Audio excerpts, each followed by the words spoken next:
Going into the fourth quarter, the preseason favourites, the Patriots, were leading the Chiefs by 6 at the Gillette Stadium. But a fourth quarter blitz from Alex Smith and his Kansas City offense saw them score 21 unanswered points and obliterate any hopes of a perfect season at New England. Go back a few seasons and the Colts were on everybody's radar. While they may not be the force they once were, a 37-point loss to the LA Rams was still an eyebrow raiser. No Andrew Luck, tough luck. While the Steelers also started their season with a 3-point win at Cleveland, it was the Denver Broncos fans who were biting their nails in the dying seconds. A final play field goal was blocked by the Broncos defense, and the Chargers couldn't start their new season as an LA franchise with a win. Regardless of the fact he was playing his first professional football game, Chiefs running back Kareem Hunt played an absolute stormer. Just under 250 yards and 3 touchdowns, the standout player in both fantasy leagues and in reality. Hunt aside, another number of rookies put their hands up in week 1. While his numbers weren't the highest, the significance of Kenny Golladay's 2 fourth-quarter touchdowns for the Lions sealed the win for Detroit against the Cardinals. The perfect early season confidence boost for both player and coach. Andy Dalton is now on the same list as Peyton Manning, but for all the wrong reasons. No touchdowns, 4 interceptions, 5 sacks and a fumble. Officially the 3rd worst quarterback rating ever. Roll on week 2.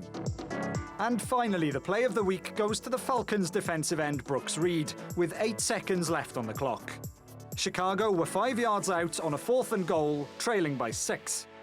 Cue Reed and the biggest sack of the round, giving the Falcons a 1-0 start to 2017. Right, let's head over to New York now and talk to Arda Ocal. Arda, always great talking to you on Beyond the Game. Now, last week, you told us that the punters were eyeing up the perfect Patriots season and the Jets to go 0-16. What happened to New England?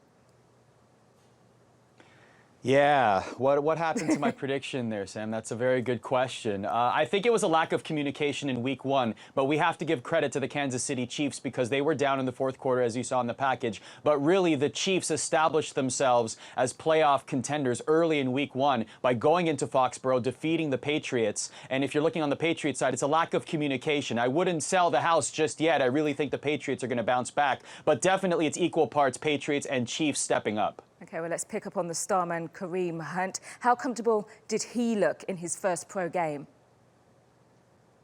How impressive was that? This is a rookie. Of all the storylines in this particular game and all the eyes on the Patriots going into this game at home week 1, the thing we're talking about the most, the person we're talking about the most, is rookie Kareem Hunt in his first game going to Foxborough against the Super Bowl champions, the Dynasty. He rushes for over 148 yards on 17 carries, and he's the star of the game. That's impressive. Okay, and also last week, you spoke about the Giants being in with a shot if Odell Beckham Jr. and Eli Manning could combine. They didn't exactly do that at Dallas, did they?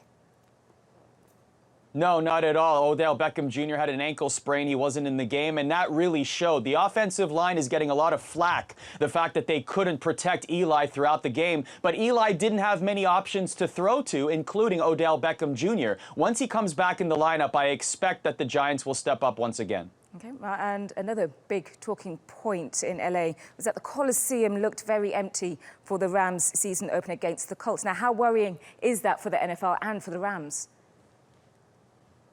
Well, it definitely is a short-term worry, but remember, that stadium is coming in 2020. There's 2 NFL teams in this market. Inglewood, it's going to be the most expensive stadium in the world. And really, it all comes down to the product on the field as well. The Rams had a horrible season last year. Now the Chargers are coming in. But let's be honest, the Chargers actually looked good in that Monday night game. So as long as they can put a quality product on the field, you should see some attendance rise a little bit, especially when they become playoff contenders, if they do. OK, and now in that report, our reporter Dewi picked the Falcons as his play of the week for that last-second sack by Brooks Reed. How important was that play?